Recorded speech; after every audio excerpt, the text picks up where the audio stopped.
Cyril Gane is going to destroy Jon Jones, and I'm going to explain why. This is Deep Waters MMA.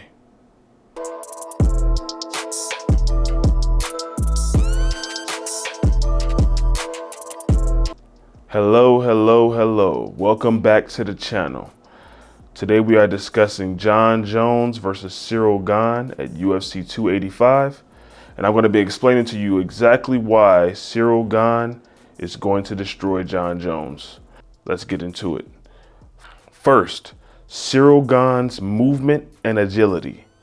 You've probably heard it a bunch of times by now, but Cyril Gane is one of the quickest and most agile heavyweights that we've ever seen in the UFC. He is 6'4", 6'5", 245 to 250 pounds, and he moves like a middleweight. This is going to create problems for Jon Jones.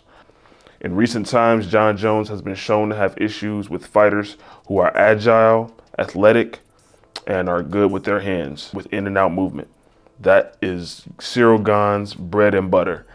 Cyril Gane can make it very hard for Jon Jones to close the distance, to try to get into the clinch or takedowns, implement his wrestling, and get comfortable at range during the fight. Gane is great at lateral movement, in and out movement, darting in with attacks, slipping out and circling out after landing an attack on his opponents. We've already seen Jon Jones have issues with this in the past. For example, when he was fighting Dominic Reyes. Reyes outlanded Jon Jones in the first, second, and third rounds of that fight. Reyes beat Jon Jones. Unfortunately, the judges didn't score it that way, but Reyes, without a doubt, won the first, second, and third rounds against Jon Jones. He should have won that fight. He had that fight taken away from him. That, in my opinion, was a robbery. But that's neither here nor there. The more important thing is what Reyes was able to do in those rounds in order to beat Jon Jones across the first, second, and third rounds. Reyes used a lot of movement, a lot of athletic burst of speed. He used a lot of darting in and out to land on Jon Jones and get away without Jon Jones being able to land in return or clinch up with him. This is exactly what Cyril Gane is great at. If executed correctly, Cyril Gane will be able to get in on Jon Jones, land heavy shots, hurt him, and get out before Jon Jones can try to land a shot in return or even clinch up and go for a takedown. Cyril Gane's movement is that good. He'll be able to dart in with the left or the right and then circle out, slip out before Jon Jones is able to get a hold of him. Number two words, leg kicks. Jon Chicken Legs Jones is very susceptible to leg kicks. He has the calves of a 13-year-old girl. Look at the Jon Jones versus Thiago Santos fight. People forget about this. Thiago Santos landed a lot of leg kicks. A lot of hard leg kicks. Did people just forget about this? Jon Jones was in a wheelchair after that fight. This must have, slipped people's minds, but Jon Jones was in a wheelchair after facing Thiago Santos. Thiago Santos did that much damage with his leg kicks, even with no knees. No knees, Thiago Santos was able to land enough leg kicks on Jon Jones to have him in a wheelchair after the fight.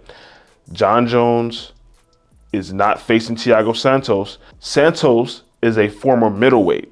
Jon Jones is about to fight a guy who's very good with leg kicks, who is a legitimate heavyweight, a natural 6'5", 245 pound heavyweight who throws very good leg kicks.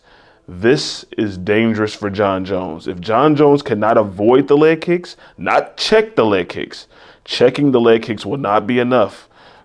If Jon Jones cannot avoid Cyril Gane's leg kicks, he will be in trouble.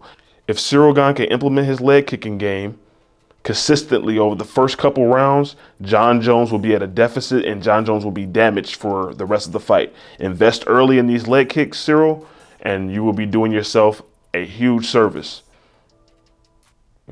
Next and final reason that Cyril Gane would destroy Jon Jones, size parity. Jon Jones has historically struggled against anyone who comes anywhere near his height and length. He has dominated fighters who were shorter and much smaller than him, fighters who in this era would be middleweights. But when it comes to fighters who were near his height and length, Gustafsson, Ovent St. Preux, Dominic Reyes, even Thiago Santos, even though he's a few inches shorter than Jon still struggled to beat Santos. Arguably, Santos won that fight. Cyril Gane not only matches Jon in height, he also comes within a couple inches of his reach. But on top of that, he's a natural heavyweight who also is very quick and agile.